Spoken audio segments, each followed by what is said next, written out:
Students, you can see how to protect workers in the unorganized sector. So basically here some reasons are given, okay, how they are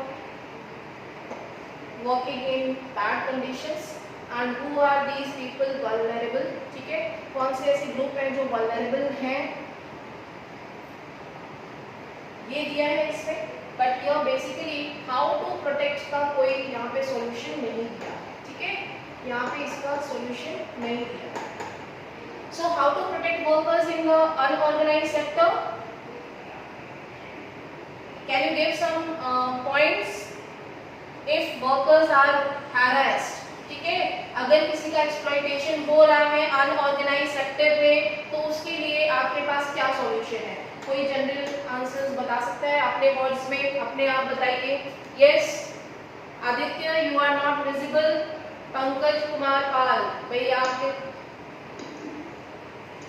We can act as a labor law, and if the wages are given less than minimum wages, we can complain it through Minimum Wages Act. And yes, okay, very good. Okay, government should ensure, they should try to ensure labor laws, factory laws, minimum wages law, isn't it? ये तो एक important working hours. Yes, the government should fix their working hours, but भाई government तो हर time किसी भी organization को check नहीं कर already पाएगी. fixed the labor laws, but they are not being attention by the workers. Yes, government had. So हाँ बोलो. its proper implementation is required. Yes, exactly. And workers should be acknowledged to the law, and they should be motivated to revolt for their laws. Yes. Yes, awareness should be spread. Yes, exactly. Okay, very good. So children, basically these are general questions जिसका कि आपको पढ़ने की भी जरूरत नहीं है, आप generally question को समझ के आंसर फ्रेम कर सकते हैं. How workers can be protected in unorganized sector. ठीक है, आपको conditions पता है. Government they should try to implement rules and regulation.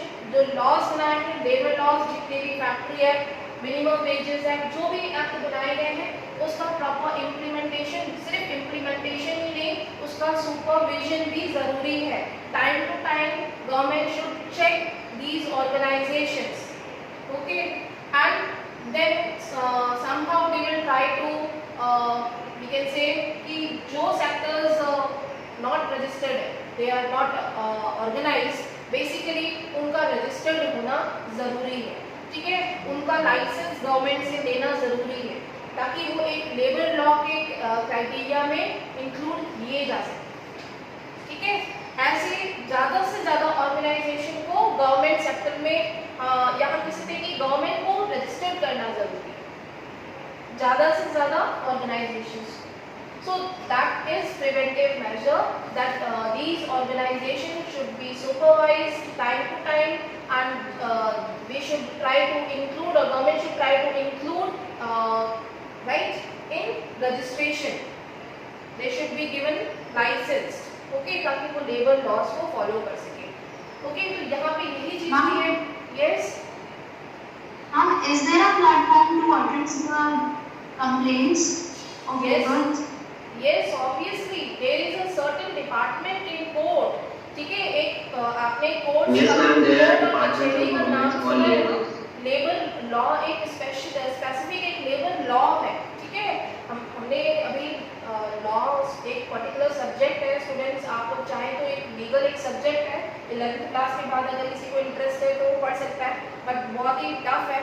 ठीक है, और अगर आप पढ़ेंगे तब आपको पता चलेगा कि इसमें कितनी स्पेसिफिक ब्रांचेस हैं. रेवेन्यू टैक्सेशन, ठीक है, labour and marriage, and so many departments are there. ठीक है, so many branches are included in law, जिसकी एक स्पेसिफिक कोर्ट है.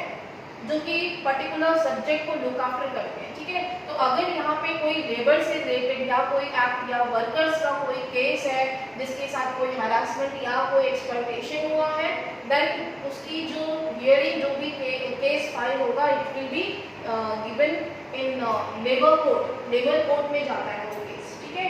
तो इसके भी अलग अलग जो है वो केसेस होते हैं, ठीक है। तो ये जनरल से इंफॉर्मेशन है। नाउ द गवर्नमेंट शुड, हम यहाँ पे एक छोटे पॉइंट बना लेते हैं भाई, और अनऑर्गेनाइज्ड सेक्टर को रजिस्टर्ड किया जाना जरूरी है।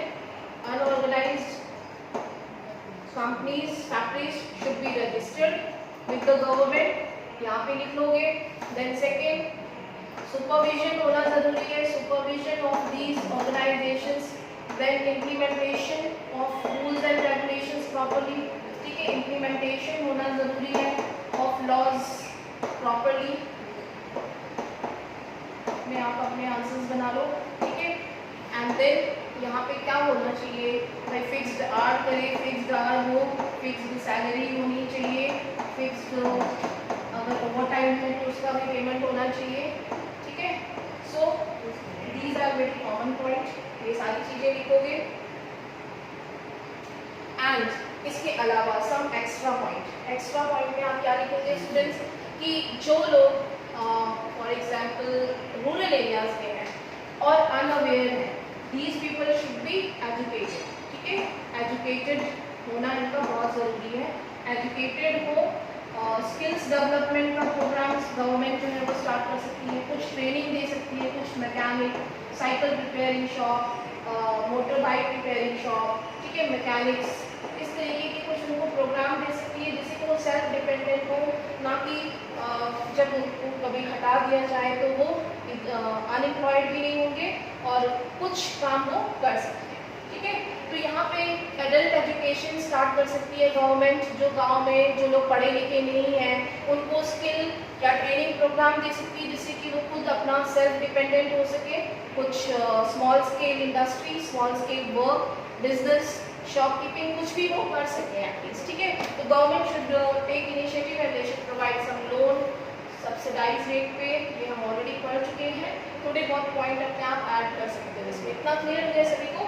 यहाँ पे इस टॉपिक में सिर्फ आपको रीजंस और कंडीशंस दिए हैं अनऑर्गेनाइज सेक्टर की, यहाँ पे कोई सॉल्यूशन नहीं दिया। तो आपको जो आना चाहिए यहाँ पे क्वेश्चन क्या है, क्वेश्चन यही बनेगा कि हाउ वर्कर्स और labours in unorganise sector can be protected, ठीक है। तो इसका आंसर आप खुद से फ्रेम करोगे। अब दूसरा क्वेश्चन यहाँ पे ये बनता है कि वो लोग कौन है, ये वर्कर्स कौन है जो हैरास या एक्सप्लॉइट होते हैं। तो जनरली हम यहाँ पे भी ये भी हम पढ़ चुके हैं पिछली क्लास में। ऐसे लोग जो है वो लेबर्स हैं, लैंडलेस लेबरर्स हैं, small and marginal farmers, share croppers, artisans, ठीक है, सच एज वीवर्स, ब्लैकस्मिथ। ये रूरल एरियाज में आपने देखा होगा 80% of the rural household in India are in small and marginal farmer category, ठीक है। ये याद रखोगे, ये पैसेज बेस्ड क्वेश्चन में आ सकता है। पैसेज, लेकिन अब तो क्राइटेरिया ही चेंज हो गया, तो पैसेज का वो कंसेप्ट ही नहीं रहा, ठीक है। These farmers need to be supported through adequate facility for timely delivery of seeds. तो गवर्नमेंट इनको ये सारी सुविधाएं दे करके जो है इनकी हेल्प कर सकती है। Then next is in urban sector. Urban sector में भी ऐसे अनऑर्गेनाइज सेक्टर्स होते हैं जो कि हम कह सकते हैं कि कंस्ट्रक्शन वर्कर्स हैं, कैजुअल वर्कर्स हैं, ट्रेडर्स, ट्रांसपोर्टर्स, ये सब अनऑर्गेनाइज सेक्टर में आते हैं, ठीक है। रैक पिकर्स, ये सभी वल्नरेबल ग्रुप हैं, means they need to be protected. ये सारे लोग जो हैं वो बेसिकली हरास या एक्सप्लॉइट होते हैं, ठीक है। Small scale industry also needs government support for procuring the raw materials and marketing of output. The casual workers in both rural and urban areas need to be protected, ठीक है। And then SCs and STs, SCA and STs या backward classes हैं भाई, ये लोग को आपको सबसे vulnerable मिलेंगे क्योंकि वो लोग अभी इतने एजुकेटेड भी मैं नहीं कहूँगी, अब तो लोग काफ़ी डेवलप कर चुके हैं, ठीक है। पता नहीं कौन से टाइम की बात है ये। Find themselves in the unorganized sector. Besides getting the irregular and low paid work, these workers also face social discrimination. ठीक है, तो यहाँ पे ये क्वेश्चन बन सकता है कि कौन से लोग जो है वो अनऑर्गेनाइज सेक्टर्स में वल्नरेबल हैं. ठीक है, SC/STs आपने लिख लिया है यहाँ पे. SC/STs हो गए, मार्जिनल फार्मर्स एंड एग्रीकल्चर या लैंडलेस लेबरर्स. तो ये कुछ आपके पॉइंट्स होंगे. ठीक है, now look at the next topic. Let's recall. We have जो भी अभी तक हमने पढ़ा है नेचर ऑफ एक्टिविटीज और उनके बेसिस पे है classification. Please do it yourself. Table 2.4 classifying economic activities, primary, secondary and tertiary. Nature of activity क्या है प्राइमरी का, तो बेसिकली प्राइमरी वाला अभी हमने टेबल पीछे किया था. प्राइमरी सेक्टर जो है वो ज़्यादातर अनऑर्गेनाइज सेक्टर में आएगा. सेकेंडरी सेक्टर में भी अनऑर्गेनाइज होते हैं कुछ, लेकिन कुछ जो है वो गवर्नमेंट के भी अंडर में है. तो परसेंटेज जो है वो अनऑर्गेनाइज सेक्टर का वो ज़्यादा है जो कि ऑर्गेनाइज सेक्टर का कम है. प्रीवियस टेबल को देखोगे यहाँ पे जो अभी हमने यहाँ पे किया था. ठीक है, यहाँ से आपको थोड़ा सा हिंट मिलेगा. Okay, now look at the next topic. Shall I start next one? Yes, ma'am. Okay, next is sectors on the basis of ownership. Ownership के बेस पे public and private. ठीक है, public and private these are very important for any economy. भाई हर एक economy के लिए public भी important है और प्राइवेट सेक्टर भी इम्पोर्टेंट है. ठीक है, ऐसा नहीं है कि किसी भी एक कंट्री में एक इकोनॉमी में सिर्फ पब्लिक सेक्टर ही हो और किसी एक इकोनॉमी में सिर्फ प्राइवेट हो. ठीक है, दोनों का बैलेंस होना और दोनों का प्रेजेंस होना किसी भी इकोनॉमी में बहुत ही इम्पॉर्टेंट है. बिना पब्लिक के और प्राइवेट सेक्टर के बिना कोई भी इकोनॉमी ग्रो नहीं कर सकती. जैसे कि हमने फर्स्ट टॉपिक में पढ़ा था कि पब्लिक सेक्टर जो है वो एक इम्पॉर्टेंट है इनिशियल डेवलपमेंट के लिए, because here some basic services और public welfare is the main objective of the government to for the development. ठीक है, तो ये एक इकोनॉमिक डेवलपमेंट के लिए नहीं बल्कि एक पूरी कह सकते हैं कंट्री के डेवलपमेंट के लिए पब्लिक सेक्टर एक इम्पॉर्टेंट चीज होगी. ठीक है, इम्पॉर्टेंट सेक्टर होगा. ठीक है, now we will go through what are the important features we have covered in previous class. So we will speak what are the features of public sector and private sector with example. Now question is from you. Aditya Singh is not visible, Anshika is not visible. Are you feeling bored all of you? Anshika, आ रहा है समझ में बेटा आपको?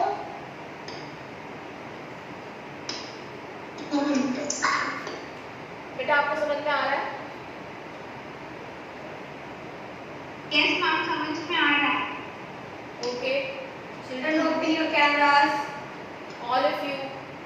All of you, open your cameras. आशीष, क्या हुआ बेटा? Breakfast नहीं किया? Biting nails? My camera is on. Everyone, please switch on. Aditya Singh. You are getting observed by some other teachers, by some other management teams, maybe. Please, all of you, Camera is on. Aditya Singh. sit in front Open of your camera. Okay? Right on. Okay, Swasti, please tell what are the features of public sector and private sector का मैं किसी और से पूछूंगी. पहले public sector का बताइए. Yes. Public sector is totally operated by government, Yes. whereas private sector is operated by individuals or a group of individuals. Okay. Can you give some examples? Now the public sector industry, for example, Yes. the RBI. RBI. Okay. Yes, ma'am.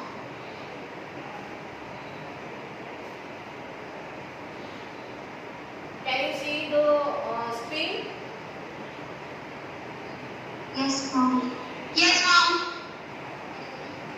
I have already shared this presentation, so it will help you to make to prepare notes. ठीक है? You can compare and contrast the sectors on the basis of working condition. Now, we have done unemployment part हम कर चुके हैं, ठीक है। Now look at the public sector. The government owns most of the assets and provides all the services. ठीक है? In the public sector, the most important feature is it is owned by public. Public कौन है यहाँ पे? Government है कि हम लोग हैं? Yes, public है. Yes, ma'am, but you own These are aided by the government. because government works for the public, so that is named as public sector. Yes, ma'am. Okay. Ma'am, and public should the government involved. Yes, right, Shreya. Okay. So, children, in public sector, first point is public sector, all the assets. ठीक है? वैसे पहला point क्या होगा? All the assets are owned by government. ठीक है? Assets कौन own करता है? भाई government के assets है. यानी जितनी भी machinery है, जो भी tools, जो भी setup है, वो government का होगा. Owned by government, तो assets भी government के होंगे. Capital investment किसकी होगी? Government की होगी. ठीक है? Capital जो invest करेगी, government ही तो invest करेगी ना. कैपिटल इन्वेस्टमेंट भी गवर्नमेंट की है, राइट। अब यहाँ पे इम्पोर्टेंट चीज क्या है? जो गवर्नमेंट ऑर्गेनाइजेशंस हैं, public sector organisations mainly look after the welfare of the people, okay. इनका मेन ऑब्जेक्टिव क्या होता है? Welfare, not making profit. यहाँ पे ये चीज याद रखेंगे, they will work for the welfare of the people. यहाँ पे इनका मेन ऑब्जेक्टिव ये होगा। Why it is called public sector? Because here, you know, public means the population, the citizens pay taxes. These taxes are indirectly invested in government sector. ठीक है? Taxes are paid by people. जो लोग हम लोग जो taxes देते हैं, ठीक है? शॉर्ट में लिखा है, WhatsApp वाले डाल रहे हैं, ठीक है? इसको सही कर लेना. Taxes are paid by the people. by the people, so basically ये indirectly invest कर देते हैं हम, government जो है indirectly invest करती है for the construction or for the making or investment in public sector organizations. ठीक है? public sector undertaking इसी को हम कहते हैं जो कि government run करती है। तो यहाँ पे government का setup होगा and government की investment होगी। कौन सी investment? जो हम टैक्सेस पे करते हैं इनडायरेक्टली, वही अमाउंट, वही मनी जो है, ऐसा नहीं है उसी से नहीं बल्कि और भी गवर्नमेंट को इन्वेस्ट करना पड़ता है, ठीक है? अपना भी जो है इन्वेस्टमेंट करती है गवर्नमेंट, पर बेसिकली जो हम टैक्स पे करते हैं वही इनडायरेक्टली गवर्नमेंट इन्वेस्ट करती है पब्लिक वेलफेयर में, राइट। तो यहाँ पे ह्यूज इन्वेस्टमेंट की जरूरत होती है एंड बेसिकली ह्यूज इन्वेस्टमेंट जो है वो कोई पब्लिक या इंडिविजुअल नहीं कर सकता, यहाँ पे गवर्नमेंट ही ह्यूज इन्वेस्टमेंट कर सकती है। You can take the example of railways. Railways का कंस्ट्रक्शन भी कोई कॉमन पीपल नहीं कर सकता, रोडवेज का कंस्ट्रक्शन हम नहीं कर सकते, ठीक है? अब ट्रांसपोर्ट है, ट्रांसपोर्ट जो है पब्लिक ट्रांसपोर्ट होता है, प्राइवेट भी होता है, ठीक है? लेकिन ट्रांसपोर्टेशन फैसिलिटीज जो हमें चीप, जो एक कॉमन पीपल को मिलना चाहिए, वो हमें गवर्नमेंट प्रोवाइड करती है, ठीक है?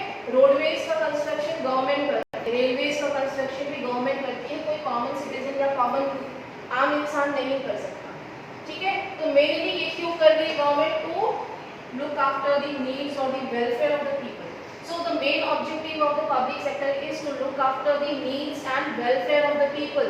They are utilizing that money indirectly, whatever the tax is paid by the common citizen. जो common लोग हैं जो tax pay कर रहे हैं, उसको indirectly investment कर रहे हैं, ठीक है? You can take the example of postal departments, post offices, okay? इतना समझ में आ गया?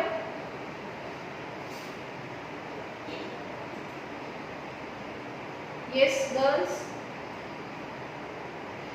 Can you give some names? Okay. So you can write down somewhere some of the important examples. Generally examples ही आते हैं क्वेश्चन से, direct question नहीं आएगा कि कंपेयर करो या कुछ बीच में, ठीक है? आ भी सकता है, बट यहाँ पे एग्जाम्पल्स आपको पता होने चाहिए पब्लिक सेक्टर ऑर्गेनाइजेशंस के। जैसे अभी हमने लिए रेलवेज, रोडवेज, ऐसे बहुत सारे कंपनीज और इंडस्ट्रीज भी हैं पब्लिक सेक्टर में, ठीक है? You can just write down somewhere.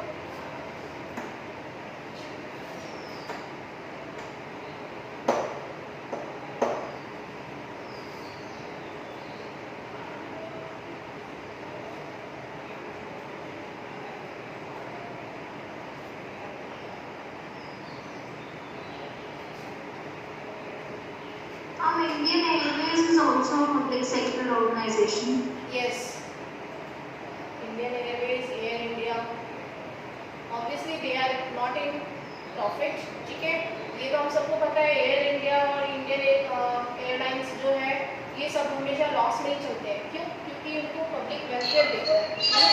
They are not for making money. ठीक है, तो एयर इंडिया और इंडियन एयरलाइंस जनरली जो है वो लॉस में ही रहते हैं. लेकिन you can give the names, examples देने रहते हैं. ठीक है, इंडियन एयरलाइंस का दे दिया, एयर इंडिया का दे दिया, and you can write down BSNL. ठीक है, NTPC क्या है? पावर कॉर्पोरेशन लिमिटेड है. तो ये इलेक्ट्रिसिटी बनाने का काम करती है. भाई इलेक्ट्रिसिटी जनरेशन का काम थर्मल पावर कॉर्पोरेशन है. तो ये कॉमन सिटीजन नहीं कर सकते. ठीक है, and then HDFC is private bank. Okay, you can write down somewhere. HDFC मत लिखना.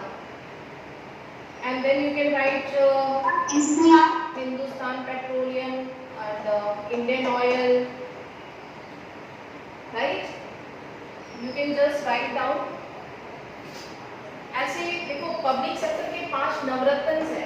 पब्लिक सेक्टर जो है ना, पब्लिक सेक्टर के 5 नवरत्न है. ऐसी 9 ऐसी ऑर्गेनाइजेशंस हैं जो गवर्नमेंट को सबसे ज़्यादा इनकम करके देती हैं.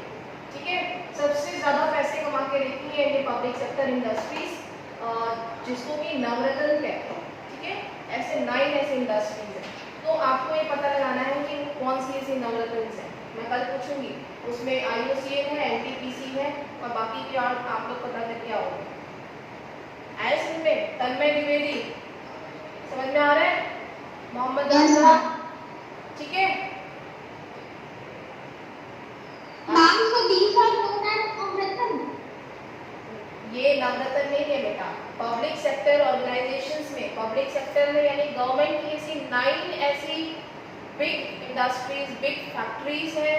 Hindustan Aeronautics also. Yes, very good. ठीक है, ऐसी इंडस्ट्रीज आपको पता लगानी है जो कि इंडिया की नवरत्न कंपनीज में आती है. और जो लोग आगे जाके 9th नहीं 10th में आ गए और 11th में जाओगे. 11th में Ma'am, Tata is also one of the Navratnas. Tata. That's private company. Yes, it is. Tata is a private company. Ma'am, a part of Tata works with the government. They are providing, some of the materials to public sector. ठीक है, but उसके apart Ma'am, from Tata works with the government in making army vehicles. yes, they are investing, but it is actually not included in public sector. मैं अभी भी उसको अलग ही मान के चल रही हूँ क्योंकि वो public sector industries में नहीं आता. They are providing their raw materials और जो भी उनका output है वो provide कर रही है defense को और aeronautical. Ma'am, even Tata runs public schools in areas like Uttarakhand and Arunachal Pradesh. But वो भी तो प्राइवेट में ही आएगा ना बेटा. डिफरेंस सोचो ना. ठीक है, RSL में जो टाटा है वो एक प्राइवेट इंडस्ट्री है. They are investing their money. उनका कैपिटल इन्वेस्टमेंट है, गवर्नमेंट का इन्वेस्टमेंट नहीं है. जितनी भी मशीनरी है, जो भी टूल्स है, वो सब टाटा की है. वो अपना मटेरियल जो है वो सप्लाई कर रहे हैं गवर्नमेंट को. ठीक है, Okay, ma'am. Now private sector पे आते हैं. प्राइवेट सेक्टर की क्या इंपॉर्टेंट कंपोनेंट्स हैं? Private sector basically will be जो एसेट्स होंगे. एसेट्स ऑब्वियसली किसी भी इंडिविजुअल या ग्रुप ऑफ इंडिविजुअल्स के होंगे. ठीक है, एंड कैपिटल इन्वेस्टमेंट भी जो है वो इंडिविजुअल्स या ग्रुप ऑफ इंडिविजुअल्स के होंगे.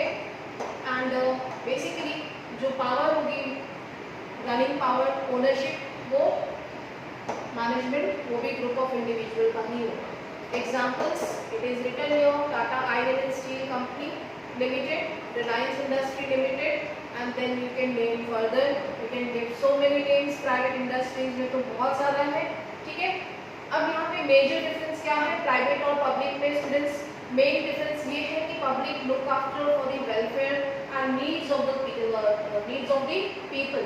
ठीक है, but private industry looks for their profit, they are basically working for making profit, ठीक है, यहाँ पे उनको अपना प्रॉफिट देखना है, वो लोगों के वेलफेयर के लिए काम नहीं कर रहे, ठीक है, they are privately owned and वहाँ पे उनका कैपिटल लगा है, उनका इन्वेस्टमेंट है, okay, so they are working for making profit, that is their main objective, that is main motive to earn profit.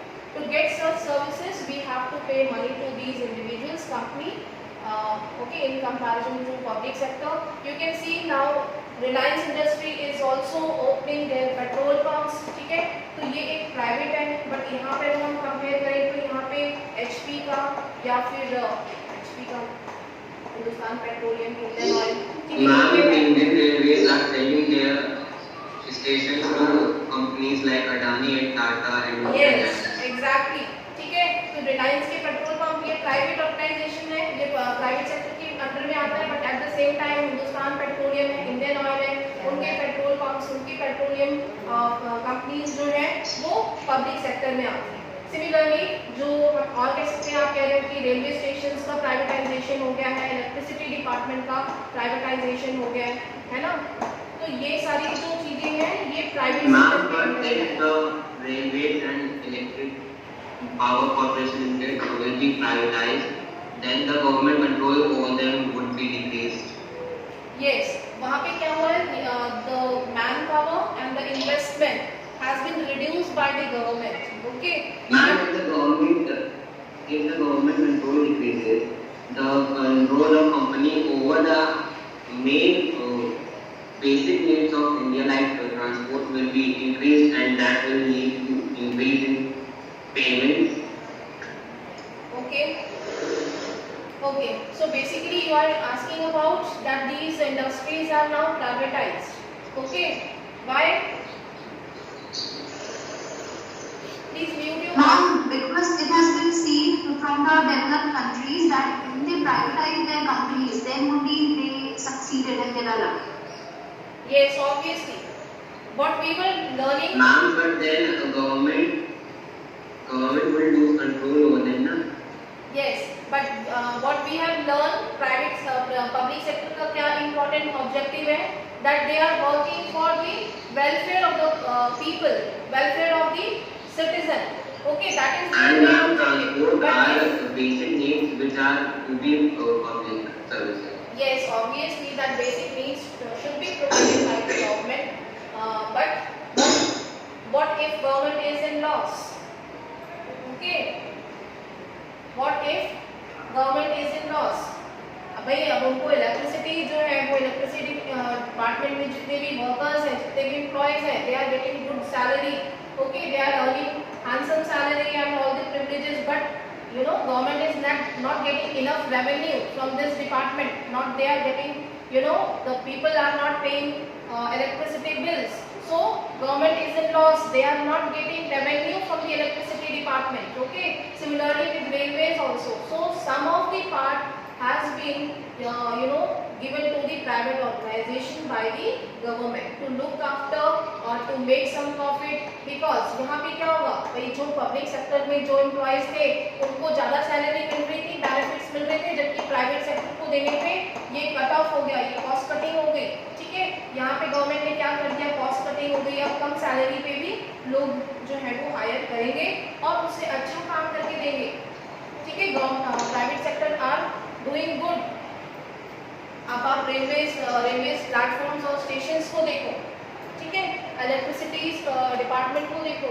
सो यहाँ पे कहने का मतलब ये नहीं है कि प्राइवेट ऑर्गेनाइजेशंस जो है वो एफिशिएंट नहीं है या फिर वो अच्छा काम नहीं कर रही है, वो कम कॉस्ट पे कम पे कर रही है और अच्छा काम कर रही है, जिससे कि गवर्नमेंट को इनफ रेवेन्यू मिल सके, इनफ हम कह सकते हैं कि जितना उनका इन्वेस्टमेंट है एटलीस्ट वो तो ना डूबे, वो तो मिल जाए कम से कम, ठीक है। But obviously in any developed country that these facilities और these basic services like electricity, water and roads, these should be provided by the government only, ठीक है। अब यहाँ पे जैसे आप वाटर ही देख लो, भाई वाटर है, पहले हम वाटर गवर्नमेंट सप्लाई करती थी, हमारी टैप्स में पानी आता था बड़ा अच्छा सा, ठीक है, दिल्ली वगैरह में अगर आप जाओगे, Delhi Noida, then you will realise the government is providing what kind of water, so you will take water from the private company.